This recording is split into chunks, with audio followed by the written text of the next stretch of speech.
uh, Alex Holden, and the title of this is actually this talk is actually harvesting botnets for unusual data. Um, Alex is the founder and CISO of Holder Security LLC. Under his leadership, Hold Security is playing a pivotal role in information security and threat intelligence and establishing itself as one of the most recognizable names in its field. Mr. Holden researches the minds and techniques of cyber criminals and helps a society to build better defenses against cyber attacks. It is my distinguished honor to invite Mr. Alex to share his screen. And Alex, are you there?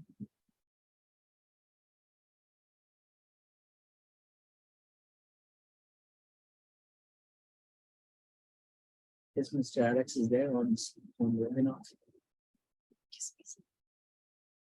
Alex, could you hear us?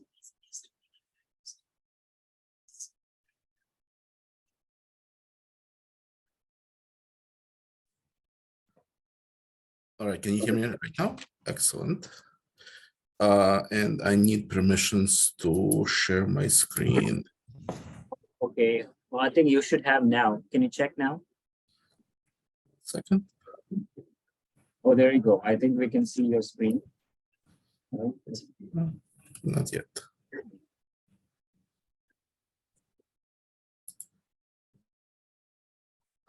I think we're good. I think we can see your screen.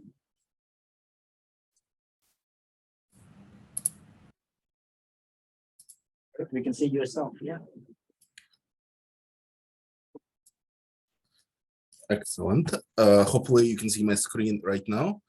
Hello and welcome everybody. My name is Alex Holden. I'm here to talk about a very interesting topic about the dark web and very specifically about the botnets. This is a very unusual topic to present because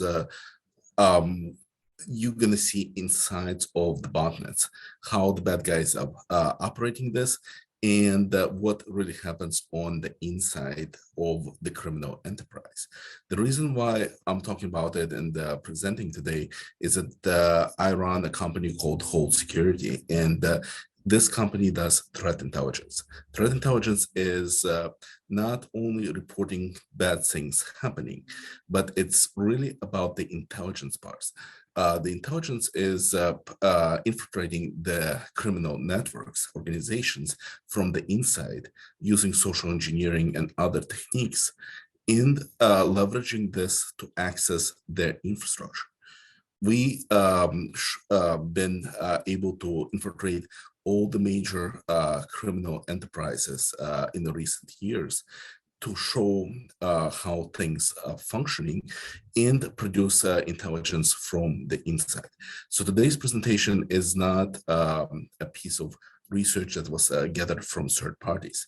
Today's presentation is all about original research that we are doing to find out and how to stop certain criminal enterprises.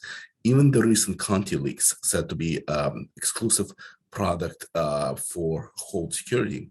And we were getting information from the dark web, from the Conti group, day by day throughout a number of years that allowed us to stop the gang in their multiple attacks and exploitations before the big exposure in February of this year.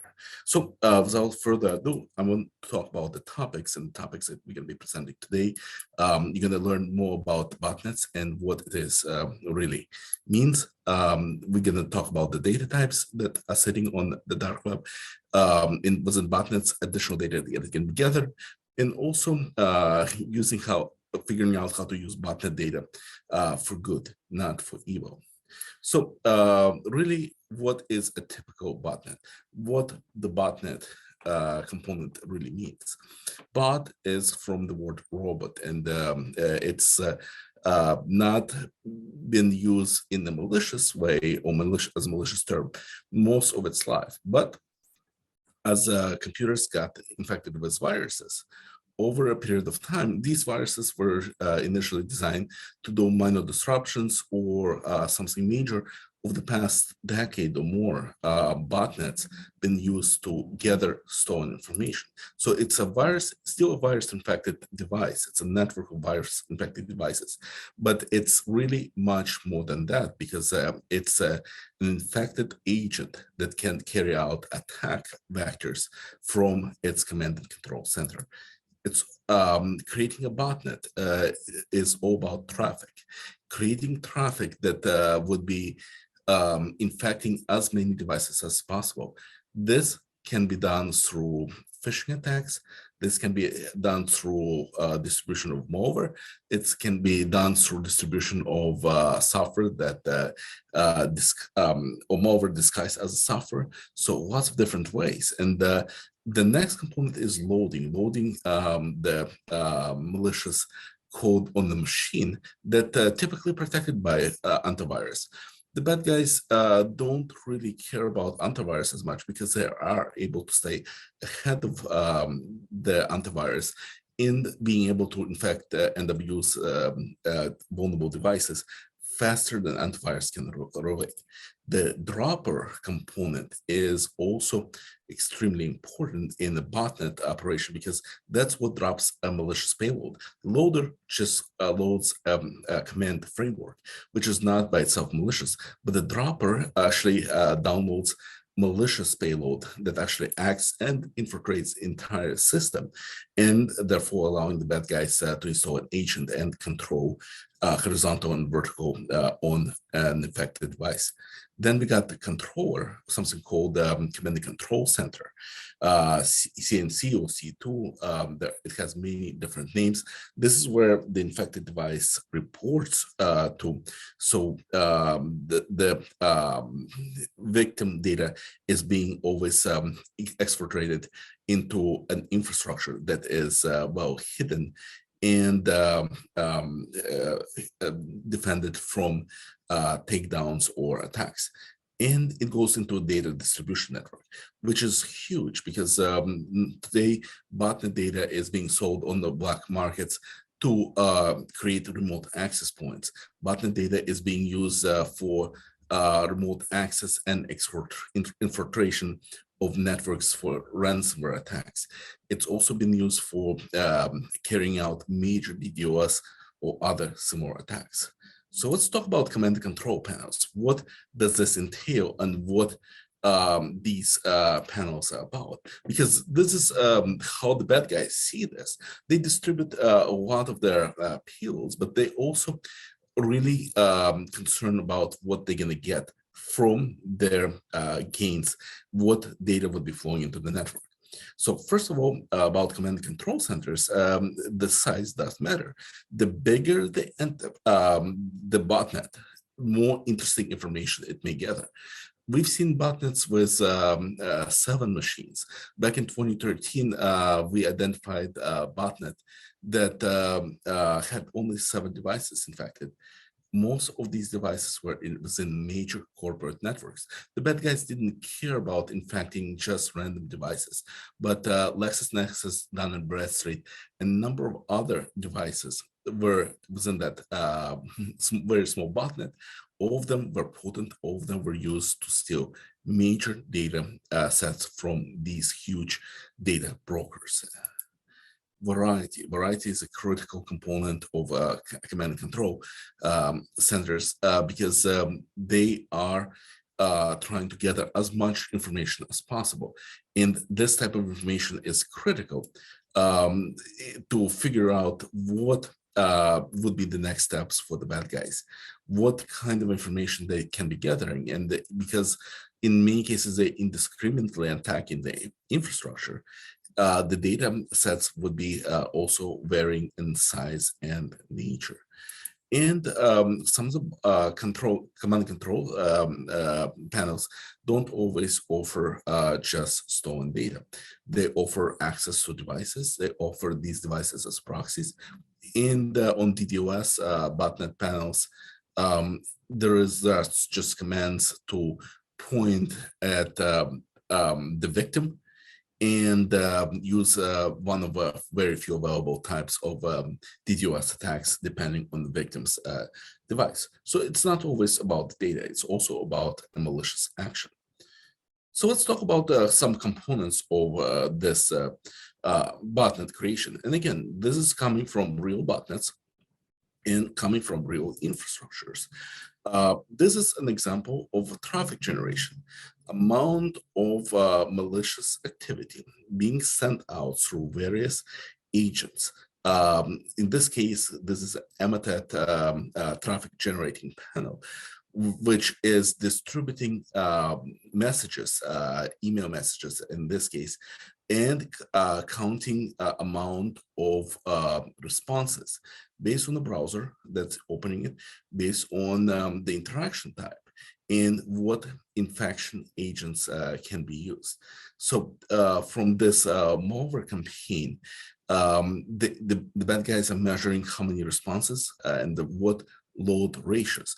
And also in the management of these campaigns, they are picking different components and they are trying to figure out if it's worth to generate this traffic for opportunity to infect that traffic with malicious software.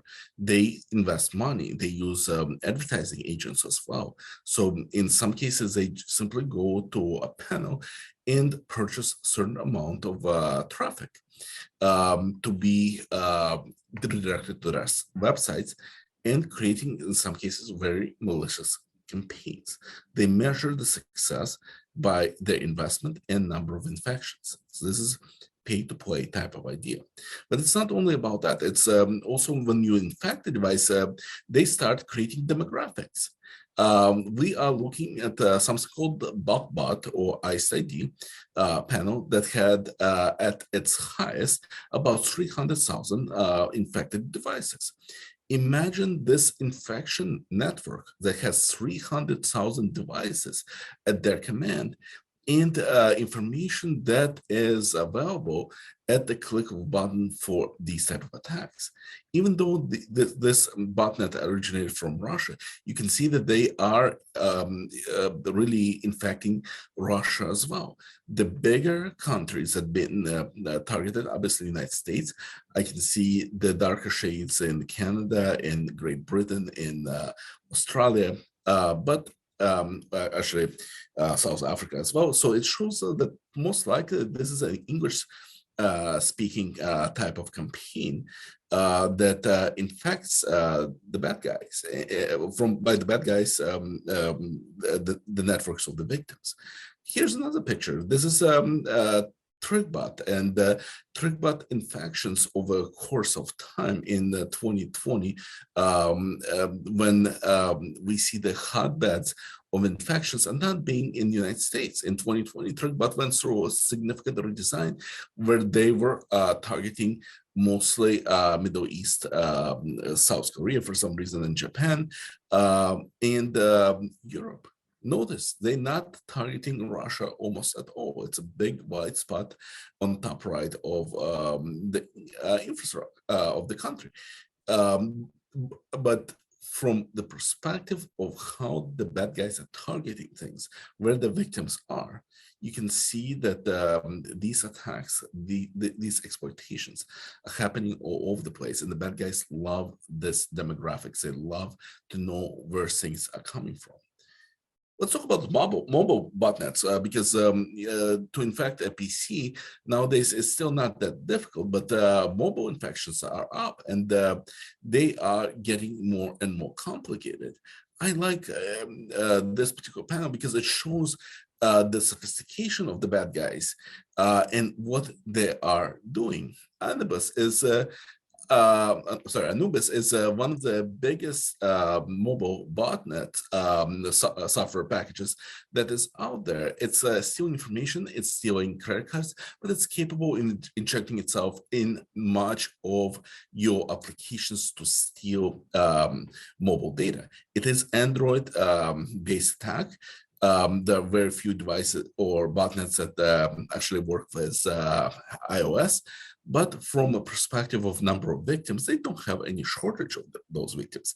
And you can see that it's infecting number of different devices and targeting, in this case, banking applications. So the injections are mostly built for banking to steal money, steal credit card from the victims. But it's also very intelligent. It takes over your phone device in a way that it would be stealing information without a victim ever knowing this. Can it accept an SMS message with confirmation code? Yes, it can, and can automatically delete that message before the victim realizes that they got identification.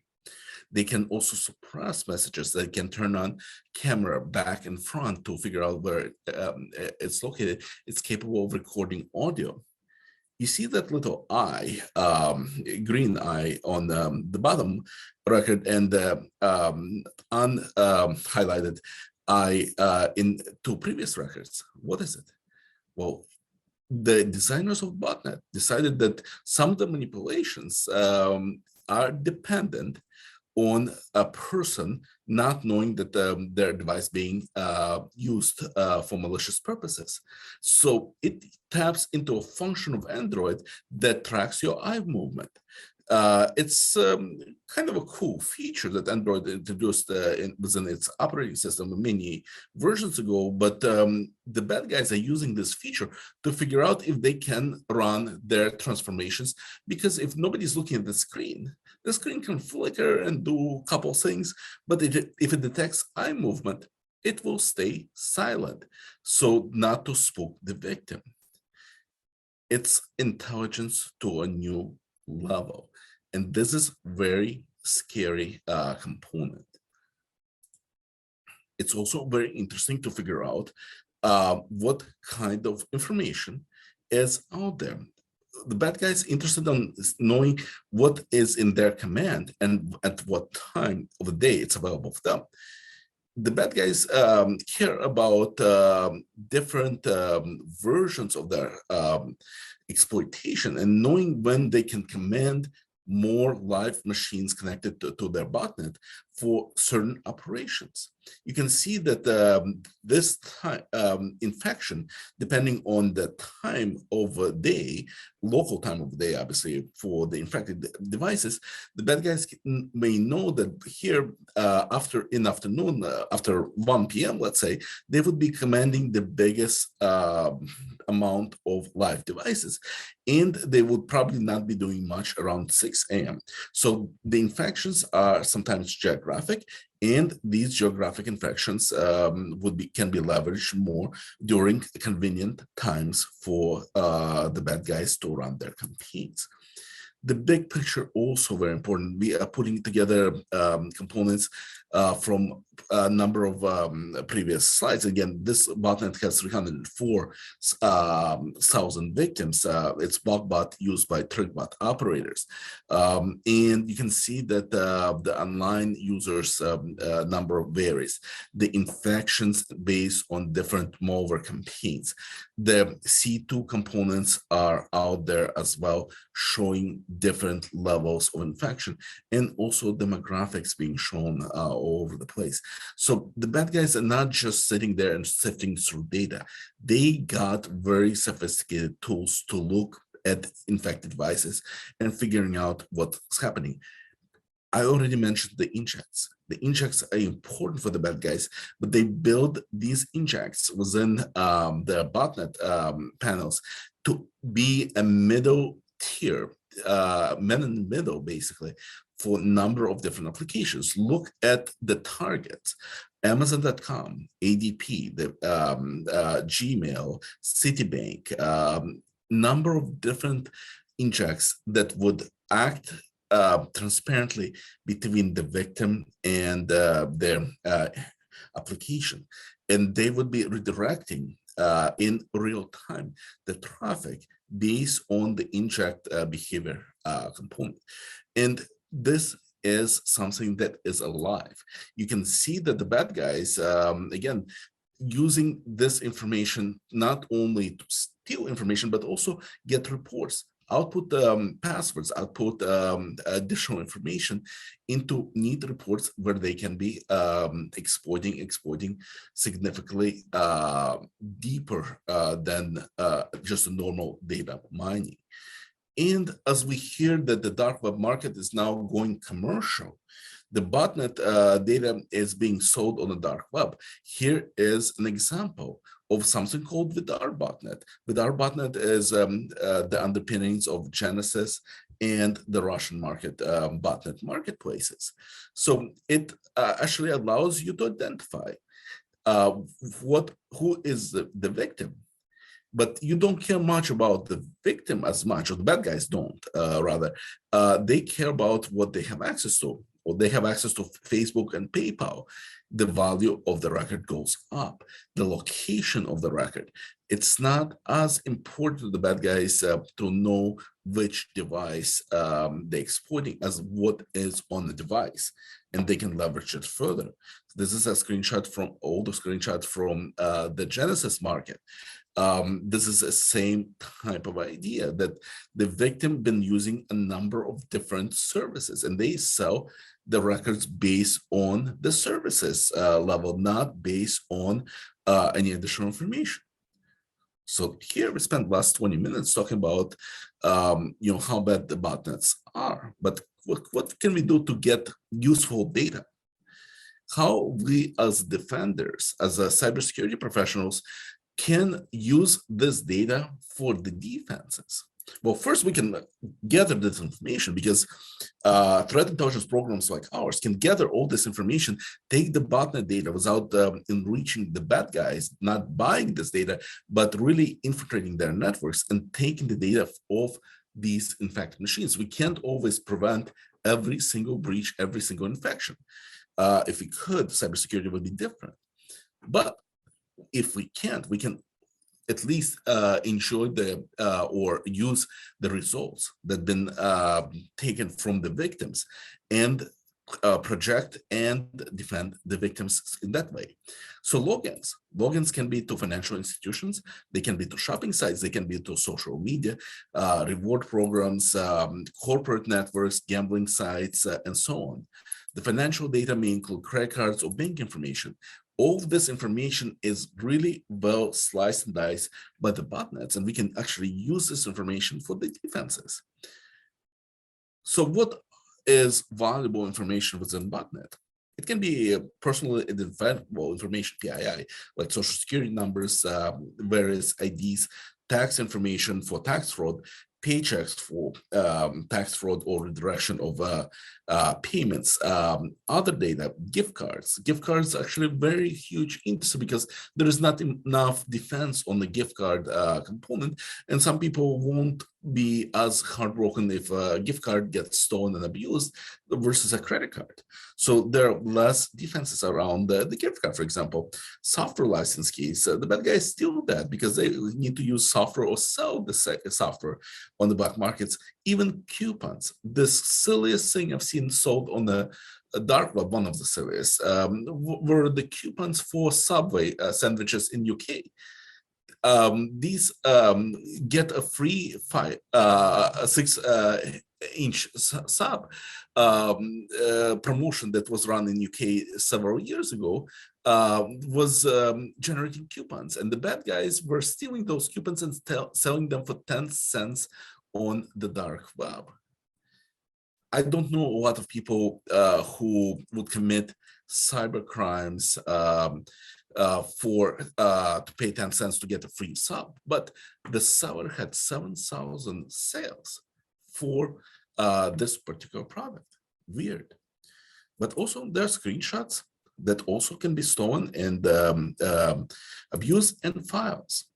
I want to show you what the modern botnet data set is stolen in banking, what this entails, not a simple way, but really a complex way of information. We blanked out personally identifiable information for this person, but we are showing that this person, her name is Alison. She was born in March, lives in UK. looks like personal information, but this is what something's stolen from the botnet. Botnet actually automatically creates this as a package, and with very little human interaction, it gets all this information into a single package. Her phone number, email address, driving license number, mother's maiden name, NI number is national insurance number, which is like social security number in United Kingdom. The bad guys even found this picture of her passport on her desktop and put it on the IMCOR. Notice that this is a banking botnet data set. Nothing on this page yet even shows information about her banking. The next page does. Account information. So she's a customer at Lloyd's Bank. There is a BIN number, bank identification number, what kind of credit card she holds, her name, the card number, expiration date, additional information, including on the next page CVV. Again, they're stating her date of birth and the postcode, and only on page 3 her password for the account. Well, you would say that, hey, there is a two-factor authentication and stuff like that needed. Well, no, not really, because the bad guys got her browser information. They got identifiable fingerprint of the browser, her IP address, and everything else that's needed to impersonate her. Here's additional information about her device. So somebody can actually load into something called Fox, which I believe, at least until recently, was a good piece of software that can use all this information to very carefully impersonate the victim based on information about the browser, about the locale. So the bad guys can use and build a session that device recognition, in some cases, can be fooled. And it will feel that the device that always been connecting to this bank connects to it again, even though it's using fraudulent fingerprint. So it stole the fingerprint, it stole everything, and it appears to the bank as a trusted device. All you need to do is enter a username and password. And additional information, questions about know your customer, stuff like that. It's all here, including the victim's passport. This is new level. It's not just only username and password. It's significantly more. But what else can we do with the botnet data? We can, we know that botnet data is mostly correct. It's rarely wrong, because it's stolen from the victims. The victims don't make typos. I mistype things all the time. So my data probably less value to the bad guys because of so many mistakes. But for the most part, botnet data is correct because it's taken from the victims. There is very little guesswork around this. Botnet data is extremely well documented because it has a lot of questions answered on who, where, and how the data was taken. We know who the victim is, what devices they use, where they were connected to certain things. There are even screen captures that are happening on certain botnets to document everything that's happening, so the bad guys can see what the victim sees. And in some cases, the hackers research the data. They leave insightful notes. So in some cases, when we monitor some things and we see that the bad guys are ready to roll out the ransomware, we can warn a victim with very actionable item. Or if we see that they are trying to abuse a bank account or Amazon account, we can tell the victim, hey, this is where the danger is coming first, even though your data is stolen. But we did a couple interesting projects in the past. We tried to look at data dumps, credentials dumps from the dark web, but we don't know where data comes from because it's just username and password. If the bad guys won't label this data stolen from company X at this time, we can't tell much about it. But here's what we can do. We can try to map these credentials to the botnet data that we have. Because for the significant data sets on both sides, we can find the cross points and we can match username, for example, and say, okay, well, this user exists in this data set and it's also on this botnet. Or the password matches. What are they using? Well, it's interesting. They're using this, this, and this. So if we find enough matches, we will have a single intercept point that would be saying that this is application that they use, all the victims use, and this is information. But there may be not a full match because the data is taken at a point in time. So we can look at the data. And we can look at the data and dates within the botnet data, and we can say, okay, well, not all credentials match. This user uses a service, but the credentials are not in the data dump. Why? Well, the account was not created, or the password was changed. We can figure out with certain degree of certainty when the credentials dump was taken and from where, because we may have additional metadata that we can marry to the botnet data. And because of botnet descriptions, we can grab more information. We can also figure out where devices were connected, device types, not only desktop or mobile, but also on the mobile device, we can see if the device ever became part of a corporate network or not. We can track the victims' movements based on the locale. If they travel abroad, if they move from city to city, we can also find out if the infection took place within the corporate network, within VPN, or if it was done on a home network. And also if the breach caused any harm to corporate environment or not. So here's a fun part. Here's something I want to bring to your attention, that we did a little study, among other things, to say, okay, well, how the infections happen. In this case, we took a group of machines that been infected by free software. We all like free stuff, but not all the stuff are free. And we can sometimes go on the internet and try to look for things that are free, but some people go and look for the commercial software that is being put there for free, especially the games, especially other things that I should be mentioning. So they download the software, and the software actually contains a virus. Sometimes they put the real software, piece of software, to install for free as well. So the victim is not very concerned, and then they bundle it with a virus. So we know that when the virus installs in this particular botnet, it takes a screenshot as soon as it gets installed. So this is a survey of a couple things that is the virus sees as soon as it becomes aware, as soon as it takes control of the device. What are the victims doing?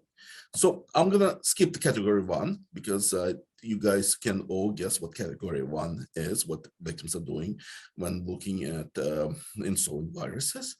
But category 2, they feel that something had happened because some viruses don't have sophistication level of installation. This is, by the way, Raccoon Botnet. The leader of Raccoon, the creator of Raccoon Botnet, was recently arrested, but his botnet took a lot of interesting components. So the victims are worried about, is everything okay? Is my device secure? And obviously they get a message from the trusted antivirus that everything is okay. This picture is being taken by a virus, not by a user. So virus takes this picture, but everything is okay. Malwarebytes would love your feedback. Do you like using Malwarebytes? And a virus is spying on antivirus on this perspective. Category 3 is when people feel that they did something wrong. And they start seeking help. They start scanning their network, and they trying to look for help in all the fun places. The next category are the people who realize that they did something wrong and start uninstalling stuff. That's also very funny because they think that all the viruses come with an uninstall package. No, viruses don't come with uninstall packages. They are there to stay. They will hide themselves, but people errantly think that, hey, let's uninstall random software and things will get better. The next category is installing more viruses. Why not? So they go, because they installed free software from the internet, they go out and install this really trustworthy antivirus called run_0A6AD. That's official brand, apparently. So they install more viruses on their computer that brand themselves as the antiviruses. The other component is that we are seeing that when virus comes to awareness, it realizes that the user have done this before. They made mistakes before. Therefore, the devices are still already infected or ransomed. We see the DDoS attack setup on the machine. We see ransomware on the machine. We see DDoS, other DDoS components, and so on and so forth. It's very curious to see that the victims fall to prey as a prey for many reasons. And maybe this is one of the reasons here, people start installing the second virus. And maybe you are the second virus, or this software that takes picture is the second virus because the first virus is already, or abuse vector is already there. Looking at the botnet panels, we can also try to figure out who is patient zero. What is the first device that got infected by the bad guys for what kind of testing? This one, for example, something called Lordix botnet, shows a Romanian hacker infecting his own machine first to make sure that the virus is working. Well, thank you, Mr. Romanian hacker. Now we know information on your machine. We know who you are. We have even some of your credentials because you forgot to uninstall the data and delete the data. So from our perspective, the patient zero is very, very curious. And very interesting. The other mistake that now researchers are doing, they're not doing sandboxing correctly. Sandboxing is to put a virus in a controlled environment and see how it performs. But when you put it in a controlled environment, be very careful. This is a screenshot from Ematet or TrickBot botnet, where FireEye, which is now Mandiant and also part of Google family, now been trying to use TrickBot and Ematet botnet for testing of their the virus. They try to put the virus in the sandbox, but it obviously backfires. First of all, they're using their own network. They're using their own autonomous system number, ASN, on BGP. So they're using their own IP space. Not only that, they're naming their machines in very interesting ways. Research 2, Research 3, Victim PC. That's not a legitimate machine name. And the bad guys know about it. We found this data was in Ematet botnet because the bad guys were making fun of it. And it's not only this appears, but it was connected to their network. It was connected within their infrastructure, obviously in the lab, but it was in their IP space, within these components. So if you're ever interested in sandboxing, think about this. Think about how you're going to be presenting your system to the bad guys, because the bad guys are smarter than you think. And if they see that your system was born yesterday and it was just built, compiled yesterday, they won't pay attention to it. They would do other bad things. If your applications and user does not have any history, it also would show, and it goes to the first point, that your device was created yesterday. You also, they try to look for behavior patterns of the normal users. If they don't see any of that, if they feel that they are inside the sandbox, for example, the TrickBot operators would try to build erratic behavior into their agent because they know that they won't steal anything from sandbox. So they will try to make the researcher's life completely difficult, because they will try to run functions that will scare the researchers, try to do something with biometrics, try to do other things, trying to steal information that they would never steal, or load completely different malware package to make sure that the behavior is different. Today, in this limited time, we covered a lot of things. Hopefully you learn a little bit about the botnets, not only as an infection, as a virus that we should study, but we also look at it from the perspective of defense. What does it do? How the bad guys leverage this, and what we can do to make our defenses better. It's not as simple anymore. It's much more complex. And this complexity gets harder by day as we build better technology and the bad guys build better ways to go around it. This is all that I want to share with you today, but I know we have a couple minutes that we can spend on questions if there are any.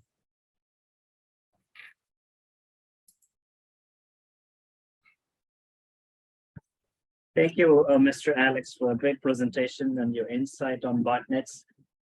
We have some questions coming up on Q&A. I think the first question is, let's see.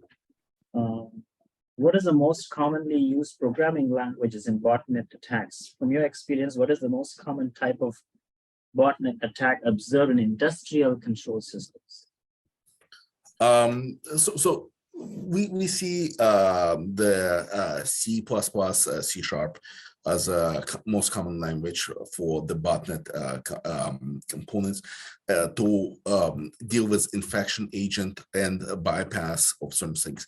Machine assembly, we also see that the developer of botnet infection agents needs to know about.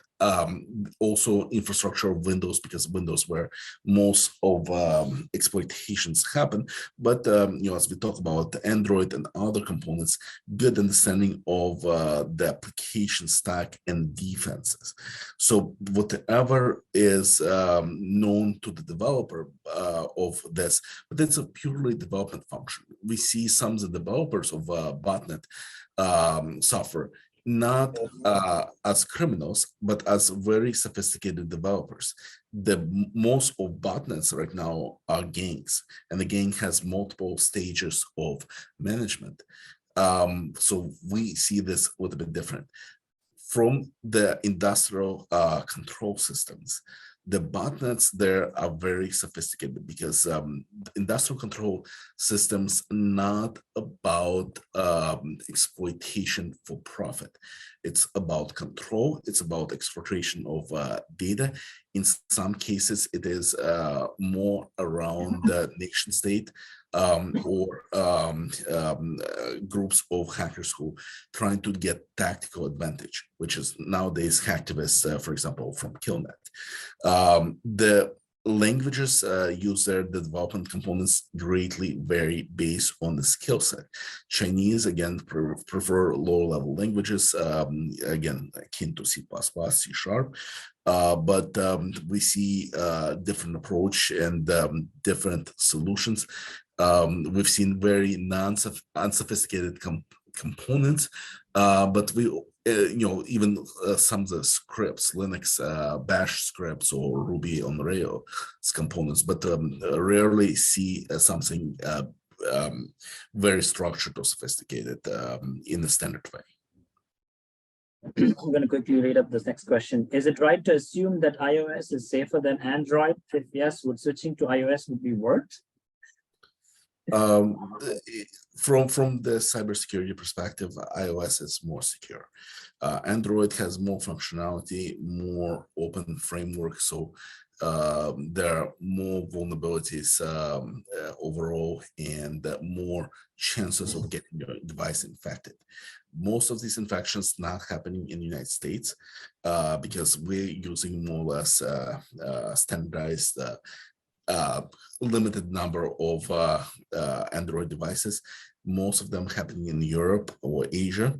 That's kind of statistics for today. So you're right, iOS is more secure, but that is pretend security because OS is protected, but the user data is not. So phishing attacks, other abuses, and there are very sophisticated spying agents for iOS as well. So it's better, but it's not foolproof. I have one last question, it has two parts. Is it possible to use hashing SHA-256 for password to protect data as it is being used in blockchain Web3? And also, do they use Kali Linux for scanning for vulnerable systems on network? So within botnets, actually, it's doesn't make much of a difference because at the end of the day, the bad guys sit on the device. They have controls over device functionality. If you're passing a hash, they can steal and pass the hash for you. They can, in some cases, play man in the middle, like we discussed. If you are still entering a password, even if you're scrambling every single character that's being typed, it controls your keyboard. It controls all methods of input. So there has to be much more sophistication trying to protect the end user. So if we're sitting on the network, definitely this is useful. SHA-256, for example, is good against salting for these hashes. Hashing algorithms almost required right now because the speed of cracking of the data is viable at this point. But from my perspective, still when somebody gets on your device, if you are encrypting and preparing packages, passing hash, it's not going to be really protected because the bad guys can do the same thing. As far as really scanning for vulnerabilities is critical, but it's a very complex topic because at the end we see most breaches occur due to user error, through credentials disclosure, through click in phishing message and stuff like that. There are still vulnerabilities out there, but you need to look at it beyond vulnerability, beyond pen test, really around the red team components, and also using components that may involve Kali Linux tools to test security on levels of particular exploitation application. If you're talking about ransomware, look at initial infection, look at lateral movements, look at the encryption and the ability to turn off multiple services, use of Mimikatz, which is a Kali tool, and so on and so forth. So from that perspective, testing is needed, but it needs to be happening on every single level of and every single control. Thank you, Mr. Alex. Since this symposium has a lot of students, what is your advice for students who are interested in cybersecurity or doing research in cybersecurity? What tools and simulation platform or open source forums that would you recommend for them to keep in touch with what's going on? I love talking to students because I feel like shaping of minds of young people is what would make our infrastructures more secure. The general advice is go and create new things. Try to understand how things work from beginning to end. That way you get good base and then creation of new things, thinking outside the box. That's what's going to defeat the bad guys, because that's what the bad guys are doing. The bad guys are not following a framework. They are trying to break the framework. We as defenders, we need to break the framework too. So try to do that. As far as simulations, there are lots of different components. Kali Linux, for example, has a huge set of tools that have different functionality. Don't try all of them. Try to pick a direction and get better in that direction. And when you have a track record of doing 1, 2, 3 directions, at one point you find something that you love. That's what happened to me, because I started on the way of cybersecurity several decades ago, but I found my niche only 12 years ago with threat intelligence. Lastly, the advice is, again, thinking outside the box. As you're building things, as you're trying new things, if something doesn't work for you, use collaboration and peer review and create new things. You can, and you can get help, or even if you're not a developer, partner up with developers, and the results would be great because they can change the shape of cybersecurity today. Great advice. Thank you so much for your time today. It's a again distinct honor to have you here on CARS Symposium. and we will be sending you a plaque. So please send us your mailing address so we can thank you for this nice presentation. Appreciate your time. Thank you so much.